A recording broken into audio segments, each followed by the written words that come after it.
Hello, and welcome to CHSU Simulation Center. Let's begin our tour. First up, we have our outpatient clinic. With 12 fully equipped examination rooms, students practice history taking, physical exams, and communication skills, all with the help of our standardized participants. Standardized participants are members of the community trained to simulate real patients, allowing students to practice their clinical and communication skills before they go into their clerkships. Each room is fitted with 2 cameras and a microphone, allowing faculty to watch patient encounters and give feedback on student performances. Next, we move into the inpatient hospital wing.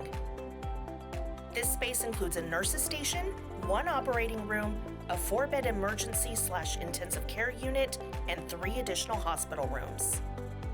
Students work on high-fidelity mannequins, ranging from pediatric to geriatric patients, to simulate a variety of medical scenarios such as childbirth, cardiac arrest, and more.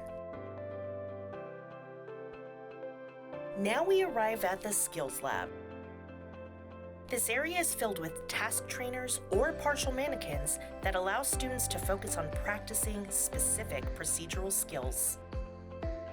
That concludes our tour of the CHSU Simulation Center. Thank you so much for joining us. If you would like to learn more about CHSU, please visit chsu.edu. We hope to see you soon.